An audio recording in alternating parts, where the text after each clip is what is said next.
right. I picked that up recently from someone who posted one of their personally written songs on YouTube. A guy down in Florida who's, I guess, a semi-professional amateur guitarist, called it Lazy Song, and I really liked it. So I spent some time figuring out most of the chords that he used, added some of my own. But yeah, it's just a really nice workout on especially a 12-string guitar, but a 6-string would be just as fun to play it on, because there's a really nice combination of open chords and bar chords, and much of the time, especially in that first run down the neck, you're focusing on the D and G strings. So it's just a lot of fun to play. So I thought I would put this out there. I'm going to give the guy credit in the write-up on the video, because it's just a lot of fun to play. So you start out here at the 13th and 14th fret on the G string and D string. So you play everybody open apart from the G and the D, and then you just kind of work down the neck, juxtaposing, chord shapes that are right next to each other versus chord shapes where you have an open space in between. So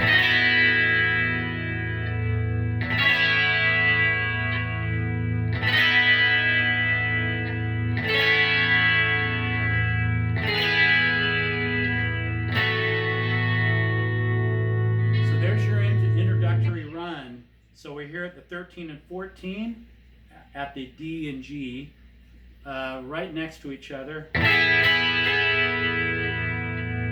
we're going to open up one in the middle, and we're going to be at the 11th on the G and the 13th on the D. Slide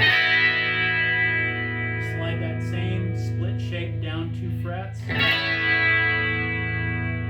Then just drop 1 fret back into the D and G, G and D right next to each other at the 8th and 9th. Slide that down 2.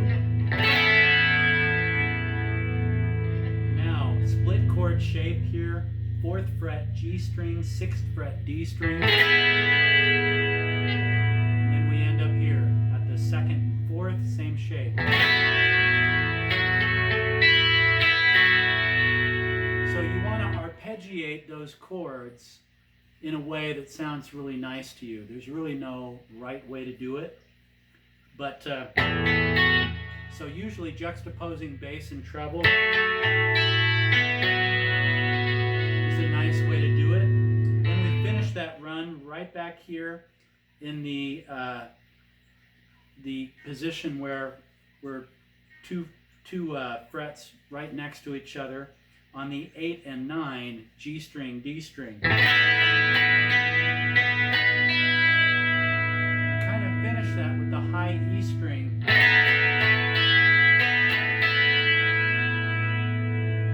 You can go right back into a run down the neck, or you can start on the verse, which begins here in an E chord.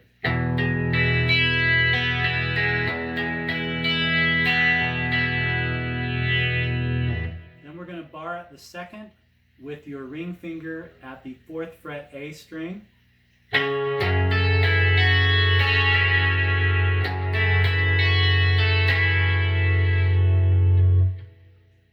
Then we're going to come, let's see, right back here. Yeah, right back here to the 8th and 9th.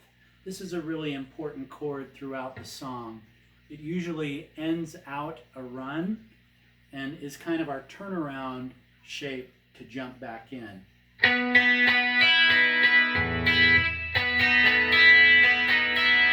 we go, something like that. Do it again.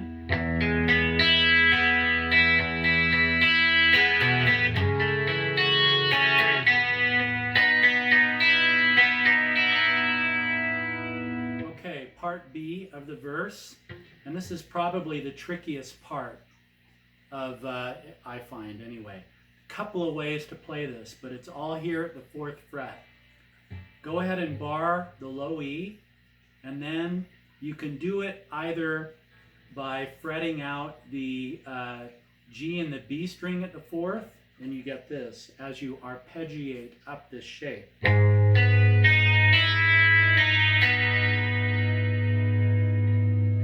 Then go to the A string as the bass note, hold the shape.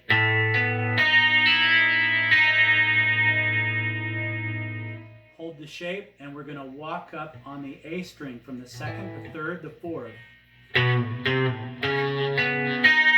Whoops, you don't want to buzz. So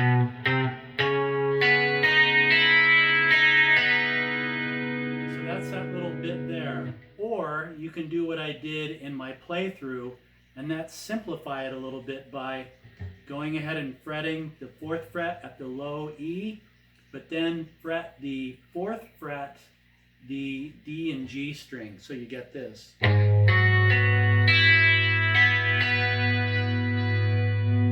the low E. Now lift off the low E, play the A.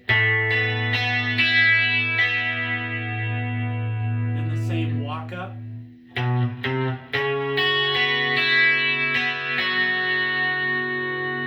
So just a little different voicing.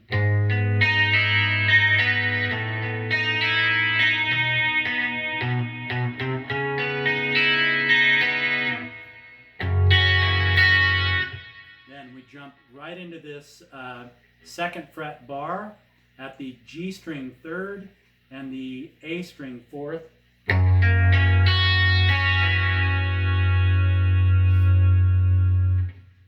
Okay, the next chord is just an A, and I just play that with my index finger, which is not as flexible as it used to be.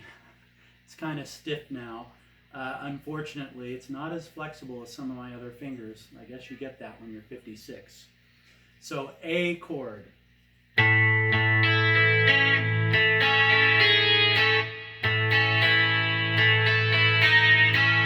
So what we're doing there is playing an A chord, and then we're going to jump on and play an accent note on the B string, fourth fret.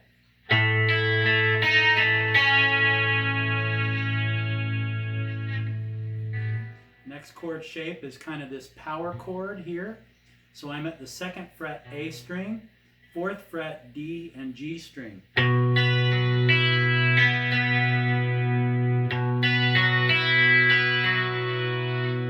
However you like it, right?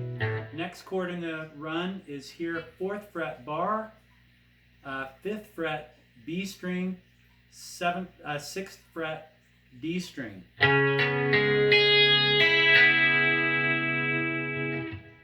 Then the next one is here. And that's the chord I like to kind of smack a little bit. Second fret, bar. Third fret, G string. Fourth fret, A string. And we're gonna hammer, we're gonna pull off. So notice I've got my pinky, fourth fret, G string. Same string as my middle finger is playing, the G string at the third, but I'm going to play it with the pinky on first, and then pull it off. So that's kind of what you're going for there. Then we play an A sus. Always a wonderful little chord. It's just got a great ringy sound. Then we jump back up here to the 8th and 9th here.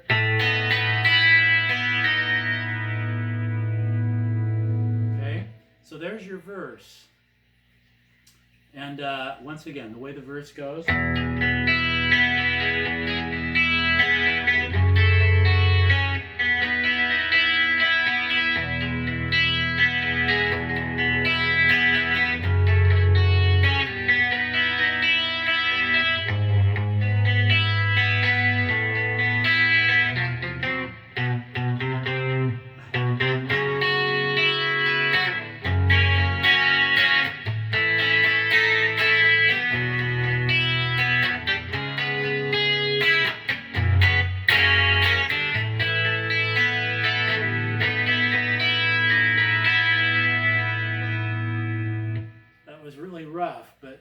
verse.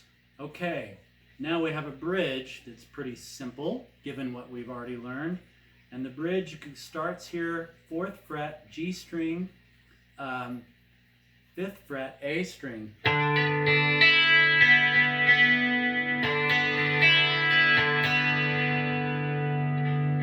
To an A sus.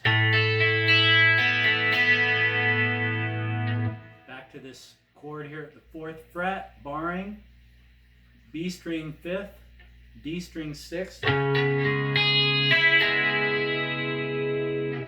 and back to this guy. A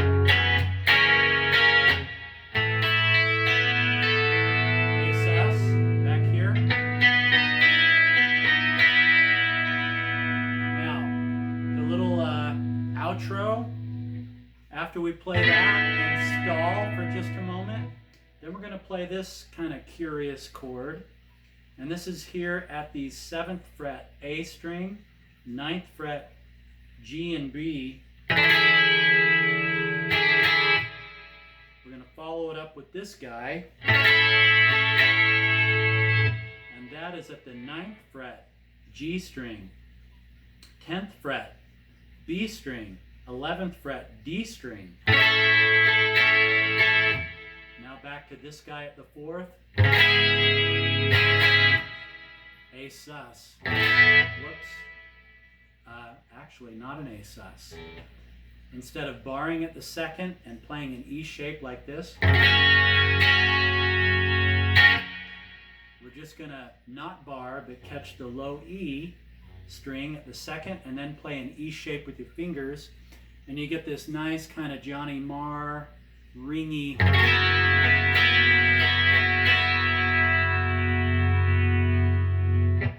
After that, then we do a reverse run up the neck like this. So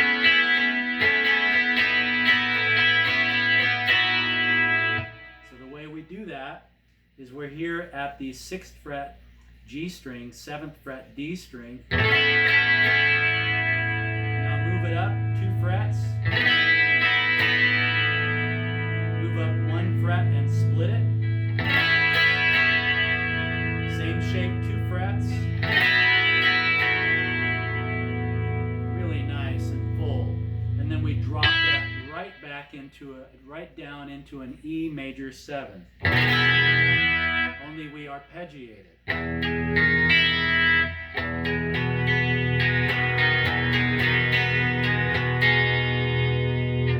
The next chord in the run back up the neck is kind of this interesting shape in the 2nd fret, low E, 2nd fret, D and G.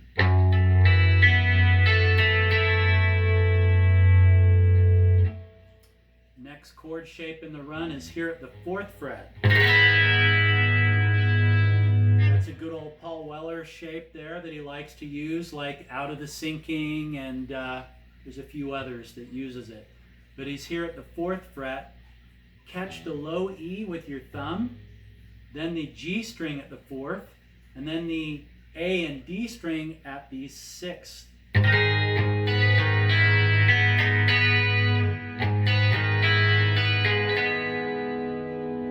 And the final chord in the run is just like this one at the 2nd, only we're playing it here at the 5th.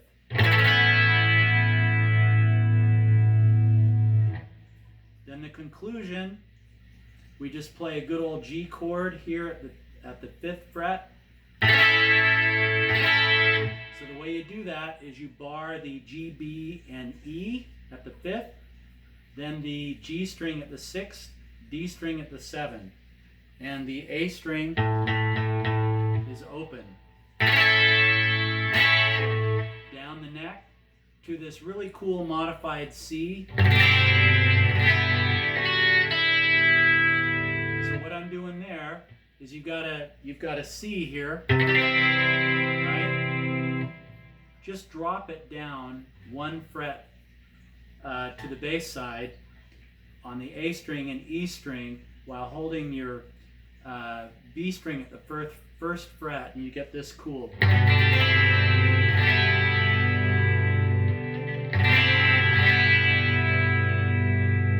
E string, 2nd fret. Pull off, here's that finish.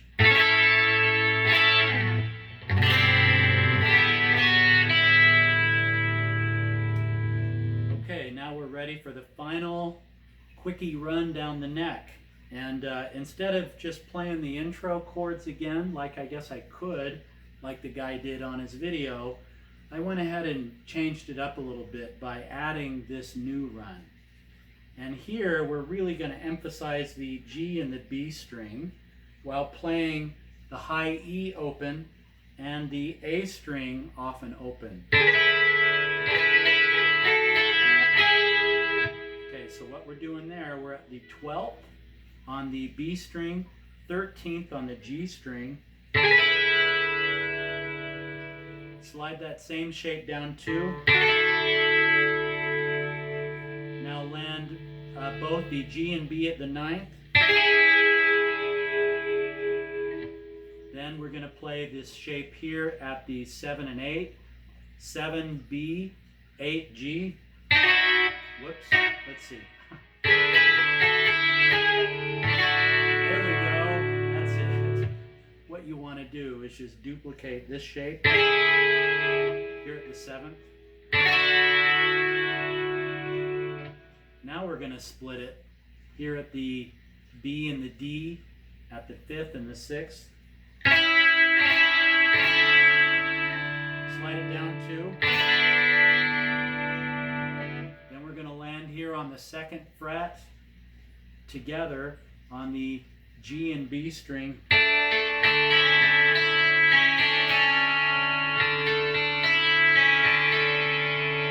However you want to arpeggiate that into an E7.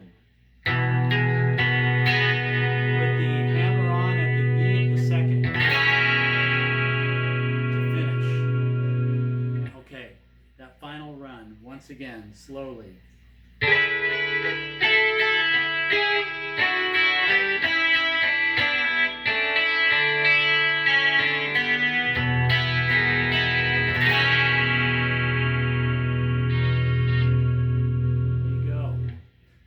Okay, I know that was choppy, but not sure how else to teach it, really.